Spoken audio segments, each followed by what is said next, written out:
റോയ്ച്ചായ കോൺഗ്രസിലെ മുഖ്യമന്ത്രി ചർച്ചയിൽ ഘടകകക്ഷികൾ വളരെ രൂക്ഷമായ വിമർശനമാണ് ഉന്നയിച്ചത്. ഇപ്പോൾ വീണ്ടും ലീഗിൻ്റെ മലപ്പുറം ജില്ലാ സെക്രട്ടറിയായ അബ്ദുൽ ഹമീദ് വലിയ വിമർശനം ഉന്നയിച്ചിരിക്കുന്നു. കോൺഗ്രസിനും UDF-നും വോട്ട് ചെയ്ത ജനങ്ങൾക്ക് നിരാശയുണ്ടാക്കുന്ന ചർച്ചയെന്നാണ്. ഇത് അവസാനിപ്പിക്കാൻ കോൺഗ്രസ് തയ്യാറാവും? അല്ല, ഇതൊരു ലീഗിൻ്റെ മാത്രം ഒരു അഭിപ്രായമായിട്ട് നമ്മൾ കണക്കാക്കണ്ട. കാരണം കേരളത്തിലെ UDF-നെ സ്നേഹിക്കുന്ന എല്ലാ സാധാരണക്കാരുടെ ഇടയിൽ ആൾക്കാരും പറയുന്നൊരു കാര്യമാണ്.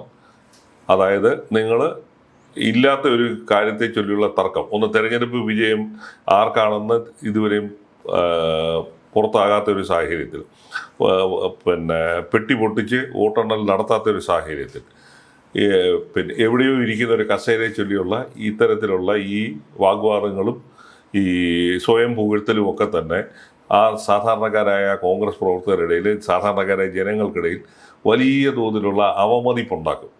ഇത് ആൾക്കാരെ കൊണ്ട് നമ്മൾ പറയിപ്പിക്കുക എന്ന് പറയത്തില്ലേ, ഇല്ലാത്ത കാര്യത്തെ ചൊല്ലി തർക്കം ഉണ്ടാക്കി ബഹളം ഉണ്ടാക്കുക. അത് ഇനി വരാനിരിക്കുന്ന, ഇനി എങ്ങാനും ഇവർക്കൊരു ഭരണം കിട്ടിയാൽ ഇവരിതേപോലെ തമ്മിലടിച്ച് തല കീറി നശിച്ചു പോകും എന്നുള്ളൊരു ആശങ്ക ഈ തെരഞ്ഞെടുപ്പിന് മുമ്പ് തന്നെയുണ്ട്. കാരണം എല്ലാ കാലത്തും കോൺഗ്രസിനെ കുറിച്ച് പറയുന്ന ഒരു ആക്ഷേപം എന്ന് പറയുന്നത് എവിടെയാണ്, ഭരണം കിട്ടിക്കഴിഞ്ഞാൽ തമ്മിലടിയും കാലുവാരലും മാത്രമാണ് നടക്കുന്നു എന്നുള്ളൊരു പൊതു അഭിപ്രായമുണ്ട്. അത് നിഷേധിക്കാനാവാത്ത വസ്തുതയാണ്.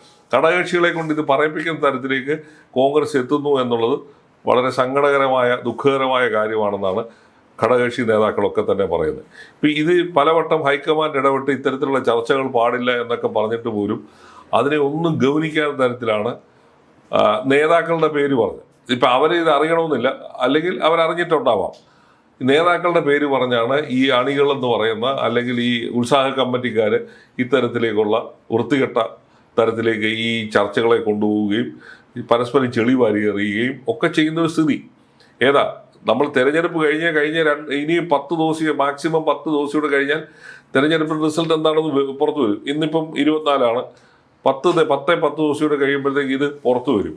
അതിന് കാത്തിരിക്കാതാണ് ഈ കോലാഹലങ്ങളും ബഹളങ്ങളും മുഴുവൻ ഉണ്ടാക്കുന്നത്. അപ്പോൾ ആ സാഹചര്യത്തിലാണ് UDF-ന്റെ രണ്ടാമത്തെ പ്രധാന ഘടകകക്ഷിയായ ലീഗിൻ്റെ മലപ്പുറം ജില്ലാ സെക്രട്ടറി അബ്ദുൽ ഹമീദ് ഈ കാര്യം പറയേണ്ടി വന്നത്. അങ്ങനെ അവരെ കൊണ്ടുപോലും അവർ പറയാൻ നിർബന്ധിതരാക്കപ്പെട്ട, അവരെ കൊണ്ട് ഗതികെട്ടിട്ടാണ് അവരിത് പറയാനിടയായത്. അല്ല, ആദ്യമായിട്ടല്ല, ലീഗ് ഇതിന് മുന്നേയും വിമർശനം ഉന്നയിച്ചിട്ടുണ്ട്. PMA സലാം പറഞ്ഞു, പാർട്ടിയുടെ സംസ്ഥാന സെക്രട്ടറി PMA സലാമും പറഞ്ഞു, ഇത് പാടില്ല, ഇത് വൃത്തികേടാണ്, നാട്ടുകാർ നമ്മളെ കുറ്റപ്പെടുത്തും, ഇവരെ ഭരണത്തിലേറ്റിയാൽ ഇതിലപ്പുറത്തേക്ക് നടക്കുമെന്ന് നാട്ടുകാരെ കൊണ്ട് പറയിപ്പിക്കരുതെന്ന് പറഞ്ഞാൽ.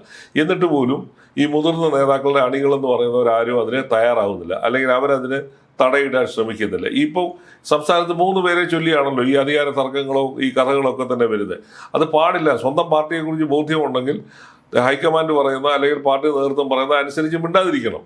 അതിന് ആരും തയ്യാറാവുന്നില്ല. ഓരോ ദിവസവും ഓരോ തരത്തിലുള്ള ഈ കഥകളും ഈ ചെളിവാരി എറിയലും ഒരു വശത്ത് നടക്കുകയാണ്. ഇപ്പൊ സോഷ്യൽ മീഡിയയിലൂടെ പ്രതിച്ഛായ വർദ്ധിപ്പിക്കാനുള്ള നീക്കങ്ങളാണ്. അത്തരം പ്രതിച്ഛായകളൊക്കെ ഒന്നും ശാശ്വതമല്ലല്ലോ. ജനങ്ങളല്ലേ തീരുമാനിക്കുന്നത്. അത് ജനവികാരത്തെ അല്ലേ നമ്മൾ മാനിക്കേണ്ടത്.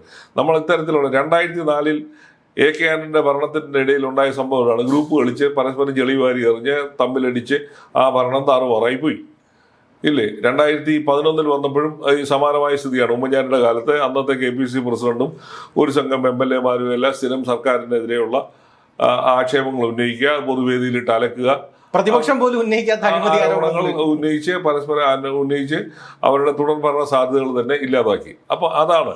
അപ്പൊ ഈ അനുഭവങ്ങളൊക്കെ വെച്ചിട്ടാണ് സാധാരണക്കാർ ആൾക്കാർ പറയുന്നത്. അതുകൊണ്ടാണല്ലോ ഈ പുതുയുഗ യാത്രയുടെ സമാപന ദിവസത്തിൽ പിന്നെ രാഹുൽ ഗാന്ധിക്ക് പറയേണ്ടി വന്നത്. അതായത് നിങ്ങളെക്കുറിച്ച്, നമ്മുടെ പാർട്ടിയെക്കുറിച്ച് പൊതുമധ്യത്തിൽ ഇങ്ങനൊരു ആക്ഷേപമുണ്ട്, അതായത് തമ്മിലടി എന്നുള്ള ഒരു ആക്ഷേപമുണ്ട്, അത് പാടില്ല എന്ന് പറയുകയും അതിന് അദ്ദേഹം ഉദാഹരണമായിട്ട് പറഞ്ഞത് എന്താണ്, കേരളത്തിൽ സംഘനൃത്തം എന്ന് പറയുന്നത് വളരെ പ്രചാരത്തിലുള്ളതാണ്. തിരുവാതിരയൊക്കെ അതിൻ്റെ ഉദാഹരണമാണ് അദ്ദേഹം പറഞ്ഞത്. അങ്ങനെ സംഘനൃത്തം നടത്തുന്നതിനിടയിൽ നിങ്ങൾ നേതാക്കൾ ഏകാംഗ ഡാൻസ് നടത്തരുത് എന്ന് പറഞ്ഞതിൻ്റെ അർത്ഥം എന്തുവാണ്? കൂട്ടായി നിൽക്കുന്ന ഒരു പാർട്ടിക്കകത്ത് ഒറ്റയ്ക്ക് നിന്ന് അധികാരം പിടിച്ചെടുക്കാനോ അല്ലെങ്കിൽ നേതാവാകാനോ ശ്രമം നടത്തരുതെന്ന് വളരെ സതുദ്ദേശത്തിൽ പറഞ്ഞൊരു കാര്യമാണ്. അതനുസരിക്കേണ്ടവരാണ് നേതാക്കളല്ലേ, അനുസരിച്ചിട്ട് അണികളെ അത് മാതൃക കാണിക്കുന്നത്. ഈ നേതൃത്വത്തിലുള്ളവരാരും അതിന് തയ്യാറാവുന്നില്ല എന്നുള്ളതാണ് ഇപ്പം ലീഗിനെ കൊണ്ട് ഇത് പറയുമ്പോൾ. ഇനിയും വേറെ ഏതൊക്കെ ഘടകകക്ഷികൾ പറയത്തില്ല എന്ന് എന്താ ഉറപ്പ്? കാരണം ഈ മുന്നണിയെ നയിക്കുന്ന പാർട്ടിക്കകത്ത് ഇത്തരത്തിലുള്ള ആഭ്യന്തര കലഹങ്ങൾ ഉണ്ടാകുന്നു എന്ന് പറയുന്നത് മുന്നണി ശിഥിലമായി പോകുമെന്നുള്ളൊരു ഭയം കൊണ്ടാണ് അവർ പറയുന്നത്. 10 വർഷം അധികാരത്തിന് പുറത്ത് നിന്നിട്ട് ഒരു അധികാരം കിട്ടുന്ന ഒരു സാഹചര്യം ഉണ്ടാക്കി ജനങ്ങൾ കൊടുക്കാൻ തയ്യാറാകുന്ന സമയത്ത് കോടാലിയും വാക്കത്തിയും എടുത്ത് പരസ്പരം വെട്ടുന്നു എന്ന് പറയുന്നതാണ് മുന്നണിയിലുള്ള മറ്റ് ഘടകകക്ഷികളുടെ ആത്മവിശ്വാസം നഷ്ടപ്പെടുന്നത്. അതുകൊണ്ടാണ് അവരെ കൊണ്ട് അങ്ങനെ പറയിപ്പിക്കേണ്ടത്. ഇനിയും ചിലപ്പോൾ ഒരു പക്ഷേ 4-ാം തീയതി കഴിഞ്ഞാൽ കടുത്ത ഭാഷയിലായിരിക്കാം ഘടകകക്ഷികൾ പറയുന്നത്. അപ്പോൾ അത് ഈ ജനാധിപത്യ പാർട്ടിയായ ഇതൊക്കെ നടക്കുന്നു എന്ന് പറയുന്നതിനകത്ത് അർത്ഥമൊന്നുമില്ല.